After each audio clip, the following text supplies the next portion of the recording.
Well, those are my walk-up songs that I had to pick. Go ahead and go with yours. Whatever your walk-up songs that you would, if you were to hit and if you were to play baseball, what they would be. I was always one of the basemen and definitely like not good at batting, by the way. I would love to say I hit dingers all day, but that's not the case. Uh, I feel like there should be a penalty for having two songs by the same band, but then I look at my walk-up playlist and go, I have no room to talk. And for those who notice the like cut in audio and or video, blame it on me. My laptop decided to die because I forgot to plug it in, and we had some technical difficulties. My laptop and my microphone are currently in the middle of a cold war. The Cold War. They're not speaking to each other at the moment, so we're going off of my beats. But yeah, we're back. We'll So make it here to work. do my three songs. It's so indicative of like how today has gone in terms of sports that something like this would happen. Just flying high and then it's like Yeah. the like opposite of what happened with the stars. uh, so my three songs are going to be definitely so Don't Stop the Party by Pitbull from like it's like his 2010 album. Because it was a song I always listened to when I was doing like my foot drills, playing soccer and back when I was in college. It was a really easy beat to kind of work into the rhythms that I would work on. And it's just fun like club song. So that's the first one. The second one, I've got to go with "I'm All Right," the theme from Caddyshack by Kenny Loggins. I grew up with a musical education that's a little bit goofy. My dad was a radio DJ in the 80s and kept all the records, and he worked a pop station and a jazz station. So I grew up with basically everything that became 80s classics, right? And then my mom raised me on 60s and 70s, and my grandparents raised me on 40s and 50s music. And so I literally just got this great education of music, but it means my music tastes are all over the map. And Pitbull, Kenny Yep. Loggins. um, yeah, you can tell like in this playlist that I built for walk up jams of like I was going like decade by decade because it's like Drake and Jay-Z, Muse, you've got Beyonce, you've got then like Kenny Loggins, you've got Bob Seger, Styx, Starship, David Bowie, just Queen, of course, because it's me. I have to have Queen. The third song for me is kind of a tie. It's it's a tie between it's a three-way tie between a couple of songs. So Fake Love by Drake, which for me has really hilarious memories attached of a Shakespeare production at the Oregon Shakespeare Festival, which I highly recommend supporting. They are donation funded, and with COVID, they had to cancel the entirety of the 2020 season. So that's my plug for OSF. I love them. But they did this really hilarious production of a Shakespeare play with Fake Love playing an integral part in like an opening scene that just forever has like melded Shakespeare and Drake in my head. And it's really entertaining. So Fake Love. And then the other two are This Is Gospel by Panic at the Disco. It's one of like the two or three songs that are like my theme song. Just it came out right before I moved to live in Italy for a good portion of 2013, and I listened to it every morning, walking the streets, inhaling my first espresso of many of the day. So it's always kind of like put it on and just I'm back in that moment of like I can do anything, which is what you want walking up to Hmm. the plate. And the third one is Live to Rise by Soundgarden from the soundtrack inspired by the first Avengers movie. So they like got Soundgarden to come out of retirement and do a song for the Avengers movie in 2012. The whole album is great, but that one just has such an amazing like guitar piece all the way through it. And you it's the pump up music that makes you want to run through a wall. So it's those three of like you need the inspiration, you can do anything, go to the Panic of the Disco song. You want to like crush that ball over the ivy, yeah, play the Yeah. Soundgarden one. uh And then, you want something that's going to make the picture like go, wait, really? Drake? Fake Love? Play that one. Mhm. So technically 6 songs, but whatever. Yeah. You and I talked about players on our respective teams that had really great walk-up songs that also make us just absolutely crack up too. What are the ones on the Astros that really stick out to you? I know for me, I may have to look this up real quick just so I can make sure I'm getting them right. But I know one of my favorites, Josh Reddick. He does. If anybody's wrestling fans, Ric Flair does. I think it's also his theme is also Sprock. Can't remember exactly what the name of it is, but he walks up to that. Well, Josh Reddick is a big Ric Flair like wrestling fan, so he walks up to that. And then I went to my first game last year. They go, everybody, you just hear all these woos from across the stadium. I think they're probably pipe it in at the Astros games, but those, I love that one. Like, it gets the crowd into it and it does all that. Let me look these up real quick. I know. So awesome. I'll give you one of my Cubs ones while you go madly searching. The one that there's a couple I really love, but one of the ones I'm actually kind of like devastated. Like, he changed it this season. I'm like, my dude, you had the most perfect walk-up song. Like, it literally was catered to you. It could not be any clearer. Chris Bryant. For those who don't know, KB, I just watched him hit home runs and just turn into like, Sally from Peanuts with like the heart eyes. Just like, home runs are pretty. But he had Warm It Up by Crisscross, and the whole like 75% of the song is just warm it up, Chris, like warm it up, Chris. And I'm sitting here going, literally catered to you. It doesn't get any better. You can always kind of, when he goes up to bat, you can always kind of see like the hint of a smile if the music's playing, and it's like, that's his theme song. That's his like Superman, like busting out of the phone booth theme song. That's absolutely, the first time I heard it, I was like, I wonder if that's, before I realized it was, like predates, Chris Bryant being cognitive of music. I was just like, did he pay someone to write this for him? And then I went, wait, no, I know that song. Yeah, and he changed it this season. So I know.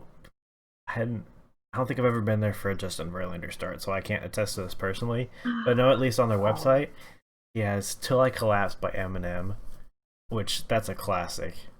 So mic drop, right? Yeah. Like, and then Jose Altuve has "I Don't Care" by Ed Sheeran, featuring the Justin Bieber one. I didn't know he changed it because I thought he had a different one. Isn't that Travis Scott though? That's on "I Don't Care." I think or so. No, that's Antisocial. I'm thinking of. Yeah. I always get the two mixed up. Yeah. So, oh man, that's a fun one. So I know I'm an Astros fan, but I used to be a Rangers fan. I used to work for them. One of my favorites is Joey Gallo. What is it? Is it Pony? He does. It is hilarious because you hear him like, and up to bat, Joey Gallo, or was it out right fielder or something like that, Joey Gallo, and then you just hear Pony start playing. I'm like, Jesus Christ. It's hilarious. I love it. The dissonance between that song and baseball is so good. Oh my god, that song just that song. Yeah. For my my romance writing, that song is in several of my playlists for like my romance series, and just every time it comes up I just have to stop and like giggle for a minute and then keep writing. One of the other favorites for me from the Cubs is Anthony Rizzo, and he does the like remix of "Intoxicated" by Martin. I know I'm gonna butcher his last name, like Solvig Savig, and it's so bouncy and has the brass at the beginning, right? And it's just this like bouncy, fun song, and he like has more than once like kind of like shimmied to it, like up to the plate, and big-hearted, goofy, happy-go-lucky of the team, Anthony Rizzo, and also big dude, like dancing to that song. All I have to do is hear the opening like 15 seconds of that song, no matter what kind of day I'm having. It makes me go, oh, people like Anthony Rizzo exist in the world, and they're a gift. Yeah, I almost put that in my walk-up jams playlist because just the connotation just makes me smile every time. So I didn't realize this, but Jose Trevino of the Rangers has September by Earth, Wind, and Fire. That's one I would appreciate too. That's a good one. I almost one of the other ones in my playlist that wasn't like a top six, I think is basically what I ended up with. One of the others in my playlist is Old Time Rock and Roll by Bob Seger. And if that sounds familiar, it's the opening of that song is what they used in, oh, is it Risky Business? There's a couple of Tom Cruise movies that I always mix up, but it's the really famous, the power slide on the hardwood floor and the white, dress shirt, right? And like him dancing and singing to it before Tom Cruise got weird. But it's that song, and just the idea of doing the power slide up to home plate and just looking at the batter like, let's go, give me a baseball, come on. Yeah. Would be amazing. Especially because it's tiny me, and the pitcher would have no idea what to do. Yeah. Another honorable mention, who's retired now, that I used to work with, Adrian Beltre. Nobody would probably like hear it until like, if you weren't regular at Rangers games, you probably wouldn't know. But there's this one song. It's called, I don't know how to pronounce this. I don't want to butcher this. It's like Pake Retosen, like Tego Calderon. It is like just the vibe. Someone you sent me, I think yesterday. I think right? so. Yeah, like the vibe with that is. That's yeah. Man. Yeah, so that one was really good. Yeah, those are my personal favorites. I mean, I have some others from around the league, but like my all-time favorite, and this is probably one everyone's top five. If you're a baseball fan, it has to be in your top five. But Mariano Rivera's "Enter Sandman," like you heard that and you knew, like as a hitter, you were done for. Like, right. Yeah, there's no contest. Like that's one of the ones that will give you chills, right? Yeah. I'm honestly surprised more people don't do like AC/DC for their walk-up songs. Being a Stark, and knowing that like AC/DC featured in so many of the Iron Man movies, which is classic. Back in Black and Shoot the Thrill were almost in my top six.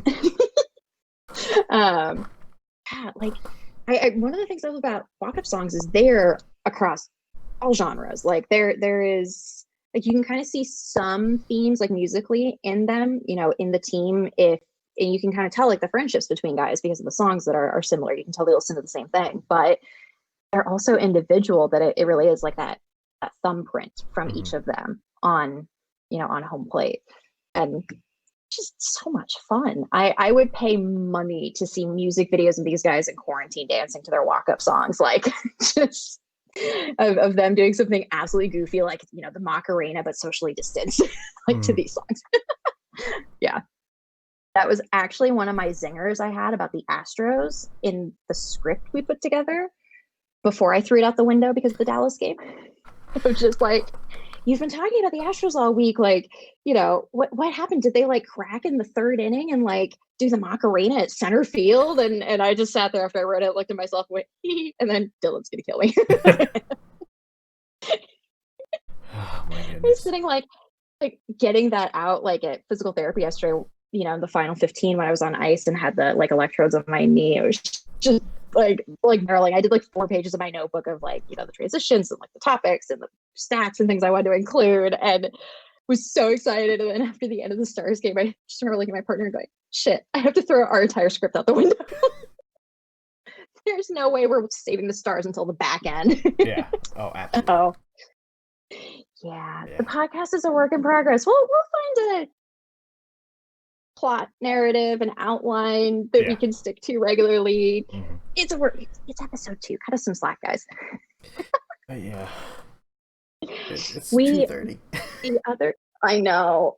I'm just sitting here like groaning because I still have to write my Stark reminders for tonight's game, and part of me like, we need to address the 3-0 deficit, but I kind of honestly just want to drop in like a bunch of my really like snarky tweets from the Defending Big D account, and then the goal highlights, and just be like, yeah, let's ignore the first period except for the Miro goal and just enjoy everything else. Like, Stark reminder, the Stars won the series. Like, that's it. That's the article. Yeah. I tried to do 3 or 4 like reminders in each article, and this was just going to be like, Reminder number one, the Stars are still not great in the first period. Reminder number two, but they won the series. Enjoy the gifts. Yeah. Like, yeah, that might be my article tonight. But the other topic we had before closing was our pop culture bit of the podcast. Mm-hmm. And Dylan, you had a really great idea for this one. Yeah, so this was inspired by my activities today. I went to, if you're in the Dallas area, there's a place off of 635 called Josie Records. I went there with one of my best friends and spent way more than I should have. I only got 2 records, but I spent way more than I should have. And it got me thinking, like, when we were trying to think of our pop culture bit, I'm like, vinyl has like come back a lot, like within the last few years. Like, I know so many people that like are starting to listen to vinyl. I've started listening to way more of it. I think I had maybe at the beginning of this year, I had like maybe 3 total, 3 or 4. Now I've gotten like 10 You to have 12. like a mountain, like a mini mountain going. Yeah, like I have 10 to 12 now, and I definitely want to get more. I actually just ordered one before we left, or me and my friend left to go to the record store. There's this new album called Pink Elephant by Stand Atlantic. Top to bottom, it's one of my favorite albums this year. But I ordered that one, so that's on the way.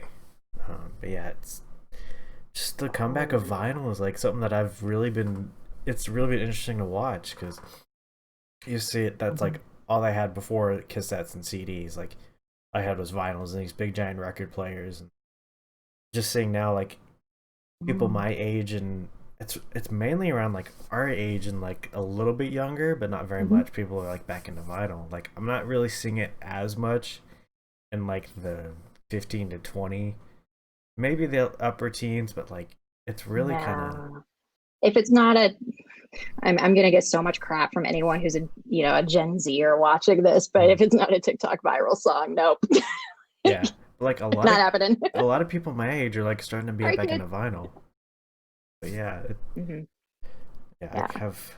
Yeah, we have a record player. Our record collection has been expanding to the point where I'm sitting here going, I think by the end of the year we might need to move it to 2 shelves instead of 1 in the entertainment center. And I finally went through and organized it last year by decade, and then alphabetically within decade. And my partner just looked at me and was like, only you would do this. But it's really great because, once we got the record player, like both sets of our parents basically just handed over all of their records that they still had to us. So we have all these great ones. And the ones my in-laws basically gave us are so different from like the ones that like my mom handed on to me, just because of the time where they were living. They were living in completely different areas of the world, and so the music was just completely different, which is really cool. And we've been getting like pop, like top 40 music on vinyl. So we have, I think, almost every Coldplay album. And I love my partner. He can't no singing. Literally, my cat crawls under the couch when he starts singing.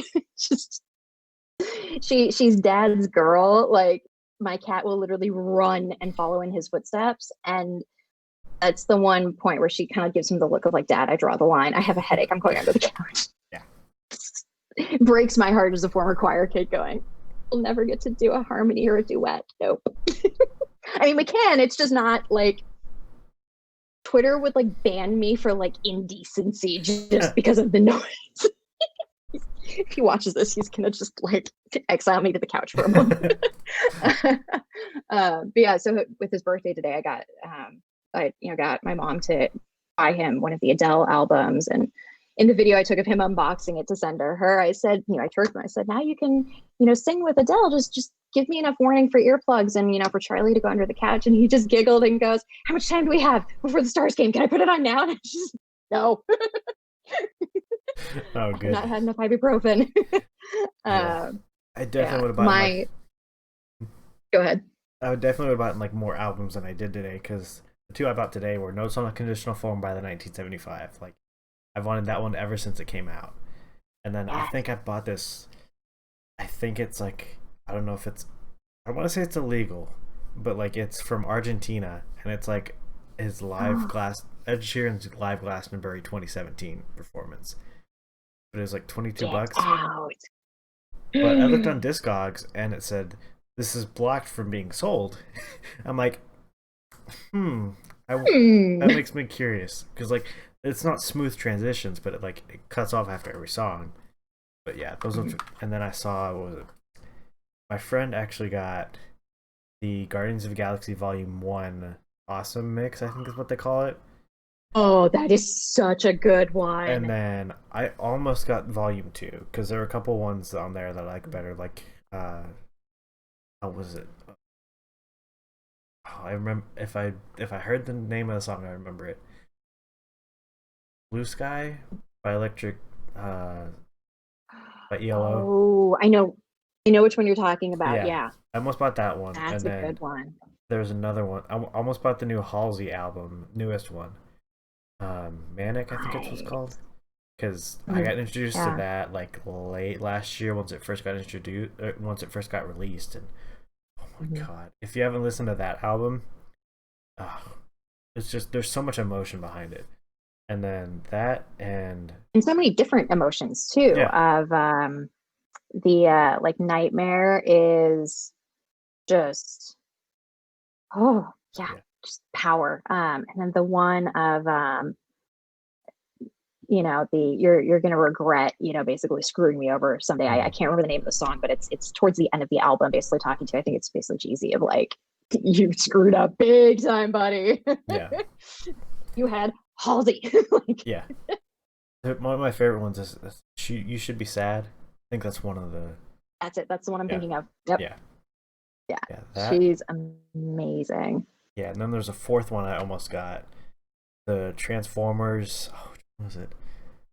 It's one of the Learning to earlier buy. ones. I think so. I almost got This is the this. one that is it the one Linkin Park did the song for it? Yes, I almost got that one because I'm like, New Divide. that is like my entire like middle school through early high school like music was that. Oh So God.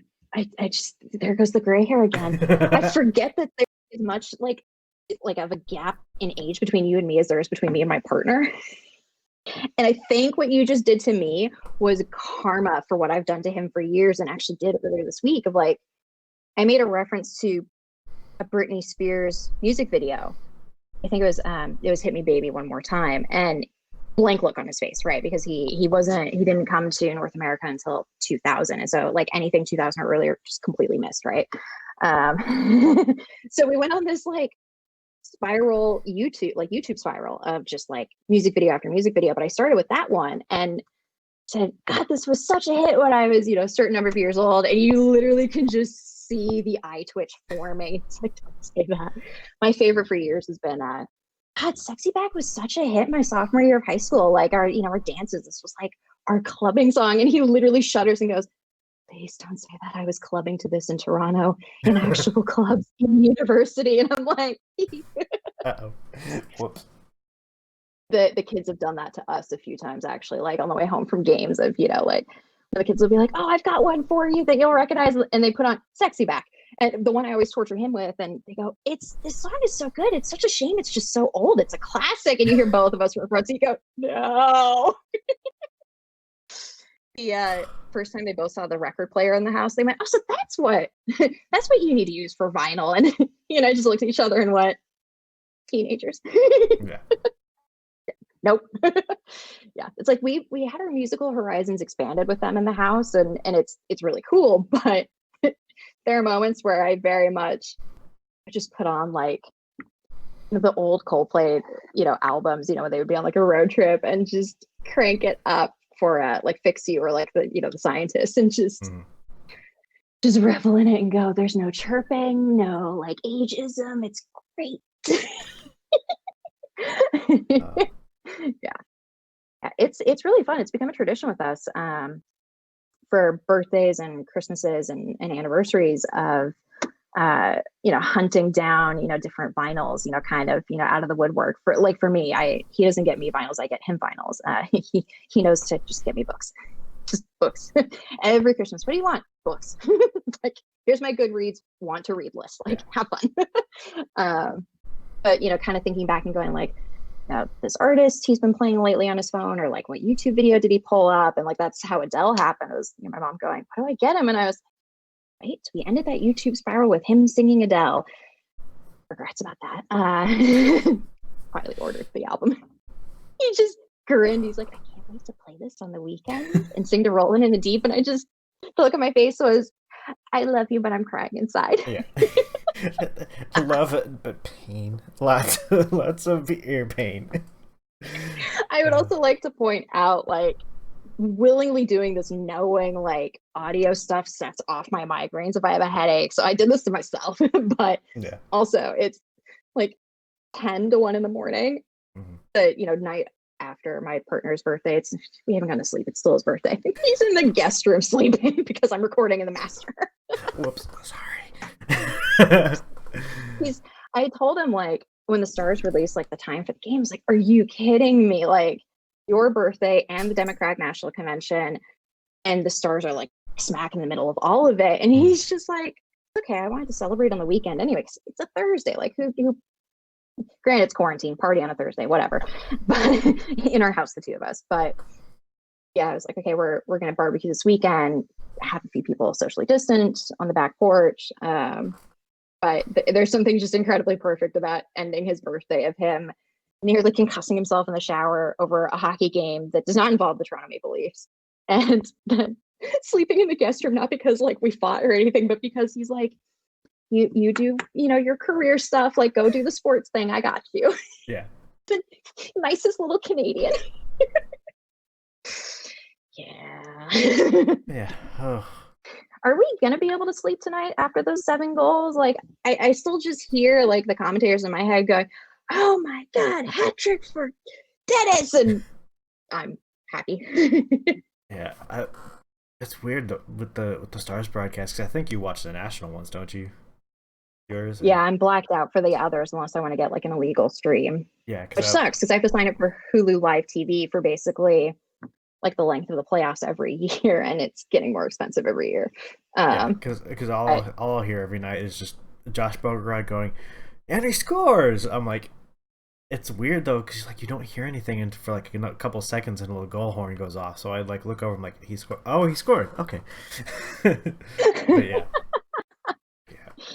I know. The nice thing about the national broadcast was, I think they kind of coming into this had, I don't know if Razor and Josh talked about it as much, but they were kind of reading off the, like, as he and Pavelski were getting close to the milestones, they were kind of rattling off, if they do this, they would be in like this company, like of like the Hall of Fame roster of guys who've done this before. And Pavelski's now with Mike Modano on number of like goals in the playoff, overall, things like that, which was really cool company for him to be in. But kind of knowing that was coming and kind of preparing tweets for that in case it happened, that was kind of a cool heads up. But I miss Josh and Razor when it's national broadcasts.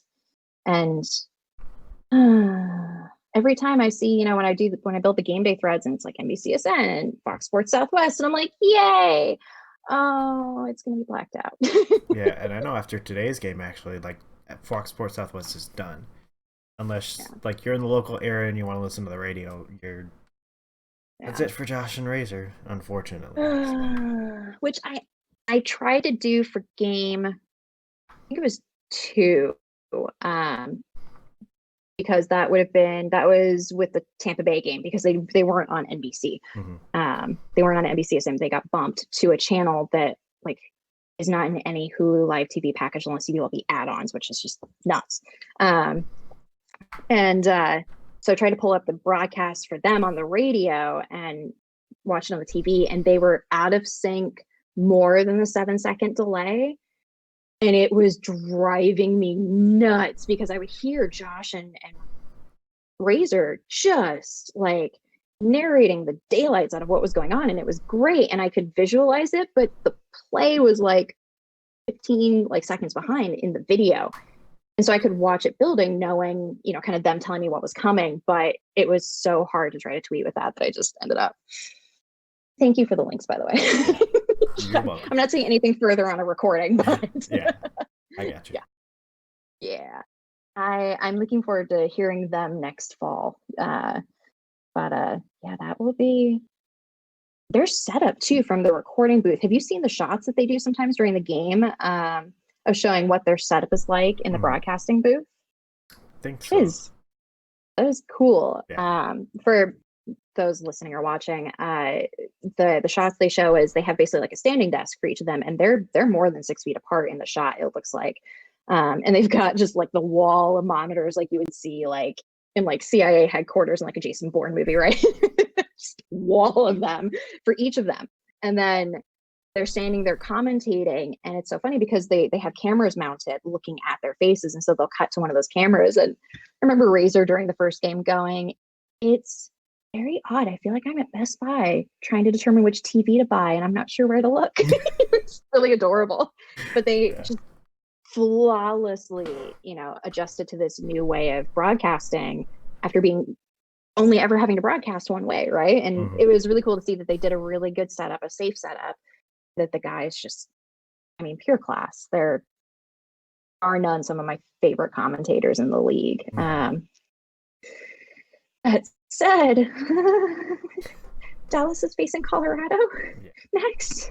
So, I don't even know when that series starts. But yeah, that's gonna be. My mother's already giving me grief for it. Yeah. She's like, well, my Flames are gone, and I kind of like, like snarking at you about this. And I feel like in the next series, I could definitely win some of this merch back before I drive down to you in September. So she's rooting for Colorado, which is great because I, for years, have been trying to get her to root for my fun team, as I call them. Literally every one of my girlfriends is an Avalanche fan. That's how I got pulled into being an Avalanche fan. Someone shows you the Valentine's Day video between Gabe Landeskog and Tyson Barrie, you're done. You're a fan. That team is ridiculous. So my work team is playing one of my fun teams, and I'm fine. But I had practice at least in the round robin of the two of them playing together. The problem was Colorado, I think it was, did the shutout, right? And then clearly, yeah, they did. They had a shutout and just played like a top tier team. And so I was, tweeting, pretty heavily about the Colorado plays, trying to explain, here's the gaps in Dallas's play right now because of these goals. And my more than one person on my Dallas crew was snarking at me of like, try to keep your love for Colorado off the Twitter. And I'm like, sorry, I'm trying. I only have one personal thing that I like about Colorado, and that's Nathan McKinnon. Him and I share the exact same birthday. You're kidding me. September 1st, 1995. Both him and I were born on the same day.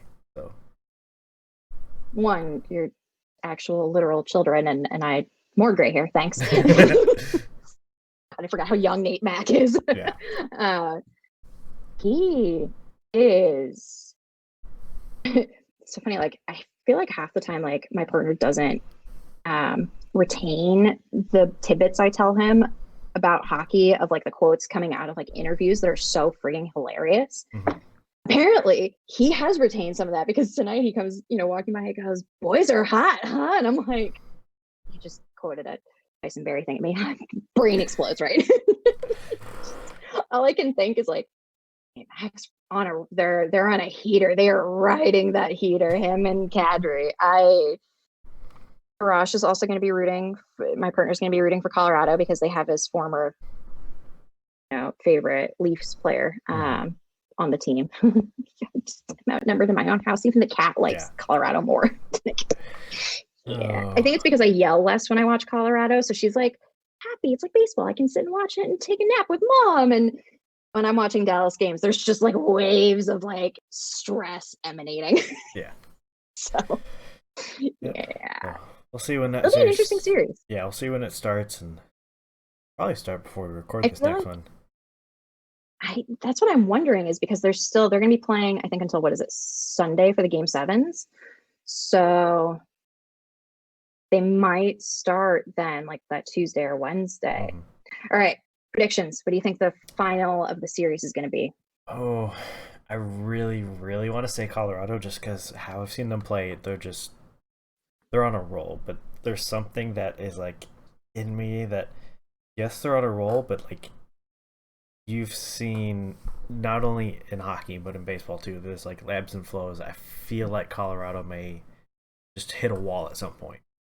It may statistically fall off the cliff. Yeah, so just like the Stars like ramped up in these last two games, they may be hitting their stride at the right time for Dallas. And But this team, they're kind of playing with that, no holds barred, take no prisoners, like Tampa Bay was in the regular season last season, and then indication this time around against Columbus. yeah, I was Tampa Bay, for those listening, is my other fun team, so it was very lovely to watch that game happen and just uh, sweet justice. yeah, But I want to say, like I said, I want to say Colorado, but I'm probably gonna go Dallas in 7. It's definitely gonna go long. oh, It's definitely gonna go long. I agree with Razor. He said it's gonna go long. It's gonna go. So I'll give him in. I don't think it'll go. I want to say 6, but my heart says 7. So having watched, so I watched as many Colorado games as I did Dallas, and then Minnesota for the Minnesota site that I work for this season, and so I watched them get hit by the injury bug starting about end of October, early November, and they lost literally half the roster for most of the regular season, and we're still, giving the opposing team nightmares on the ice with just production. And their goaltending, Grubauer went out for a while, and they pulled up their guy from, Francis, who was fresh up out of the A, first season, put him in net. He didn't blink. Like, dude's amazing. So I think they learned how to overcome adversity, because they went through a little bit of a rough patch in that injury streak where everyone went, is it going to be the hell season where they rock bottom in the standings, right? At Duchesne, I want to go play playoff hockey season. I think they've learned how to kind of battle through some of those like mental aspects in a game that grinds like a playoff series. And keep in mind, Dallas won the series against Colorado, but that was against half capacity. You've got half the Avalanche team out. And we watched the Avalanche take the Coyotes to the cleaners in 5 games, basically. And the last 2 were both 7-goal games. Nathan MacKinnon and Nazem Kadri scored more goals, each of them, than the Coyotes team altogether. Like, that is an insane level of production out of 2 players from an incredibly stacked, deep roster. Like, I mean, you've got Cale Makar, who just, if you let him be anywhere near the puck, run. yeah, Get out of the way. Kid's amazing. Yes, Dallas did the unthinkable tonight. And this is the same deficit they were in when they stormed back in that win against, Minnesota, to come out of that losing streak at the beginning of the season, right? This was that kind of return. And I'm hoping they can maintain that magic and at least give the Avs a run for their money. The problem is the Avs are good. They know it. They've got the depth to back it up. And they've got a goaltender who earned his first career postseason shutout against the same team. And so he knows not to blink against them and get flustered. And their starting goaltender does too. But it could honestly come down to a battle of the goaltenders and the defense. High scoring teams, now that Dallas has remembered how to do so. It might come down to Hudobin and the Grubauer-Francouz tandem, and either aided or sunk by the defense of either team. Yeah. So, and with Stephen John still out, Sekera is not that great on the third pairing. Bishop unfit to play and potentially for much longer. We have no updates on timetable for him. There's too much that makes me nervous that Colorado in 6 and overtime. Just gonna hedge my bet and say there's no overtime somewhere in that. Gotcha. Yeah. Yeah, like I said, my heart. I want to say Colorado, but I'm like, I gotta stick with my boys. So. And I think with the caliber we saw tonight, Dallas has that potential to do it in 7, if not 6. I mean, and we've watched them play. I mean, they almost beat out St. Louis last season in the postseason, right? double overtime, and it was one fluky shot that sent St. Louis through and ended up, becoming the champions. Dallas was a shift away from that reality not happening, and I'm starting to wonder maybe if 2020 is a result of that. Just kidding. Yeah, because I have this gif. There were like 2 inches. If that puck would have moved 2 more inches past Binnington's pad, Dallas would have moved on. Yeah. But yeah. The starting goaltender for the WHL team here in Portland was drafted by St. Louis, and he had a career season and also was the goaltender they put in net for Team Canada at World Juniors when their starter, basically had a really rough game and choked. And then I can't remember if there was an injury or not, but, Hofer was the one in net that got them through and got them to the goal. And he is going to be an absolute terror in the net for St. Louis. I mean, Ken Dryden meets Marc-Andre Fleury meets Carey Price in his prime meets Anton Hudobin at his wildest. Like, this kid defies the laws of physics. Watching an entire season of his games, I mean, when he cracks the tandem in St. Louis at some point pretty soon, Dallas is going to have a really hard time getting goals around him, to be honest. I mean, he is of a caliber that's just unbelievable. So Stars fans, some nightmares to have, for the next season or two until, Joe Hofer, cracks the St. Louis lineup. Sorry. The one St. Louis player that I will love and support begrudgingly because it's St. Louis. I keep telling the kids, that are, one of my 2 is draft eligible this fall. And I we were telling them, yeah, we'll love and support you, whether you make it, professionally or not, play overseas or not. But if you go to Chicago or Ottawa, there will be some jersey buying under duress. Right. I think it's hilarious. And then they tell us, oh yeah, here's the list of teams that have been, the scouts have been talking to us. I'm like, don't tell me. Yeah. I don't want to know. I don't want to preview.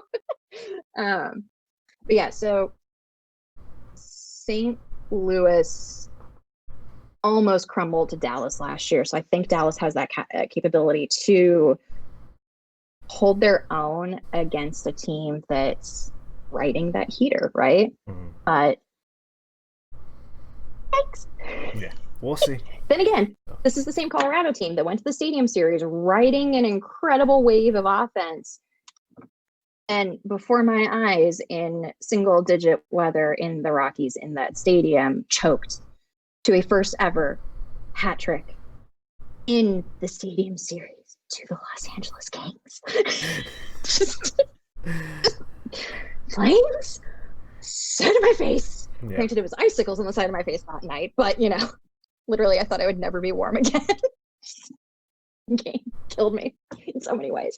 But this is that same team, the duality of Colorado, just the fluke of they'll just forget how to hockey. Not as long as Dallas can. Dallas clearly has the record for that, but it's going to be a grudge match. Yep. It's going to be fun. I will probably be fully gray by the time that series is done.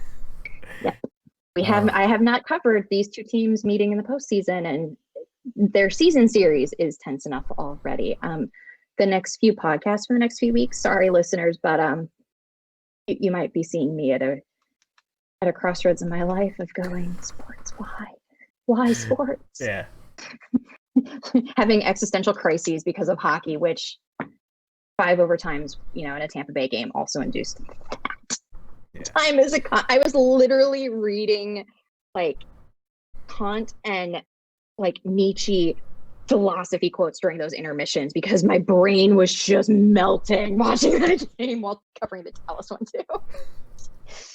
Yeah, that was the point where I went, I'm fine. I don't drink, but I need a big glass of whiskey. So, playoff hockey. Chaos. Yep, gotta love it. All right. And that feels like a perfect stopping point. Yep. So that we can both faceplant and get some sleep. For sure. Well, that was wrap on episode 2. A lot packed into that one, so we'll. Thanks, Stars. Yeah. Yeah, thanks. And also, like, thanks for doing the thing and making us happy. Yeah, thanks for making me happy when I get on here and not sitting here in a sulking mess. But Me, with like, my stars, like my Tyler Sagan like snapback just pulled over my face.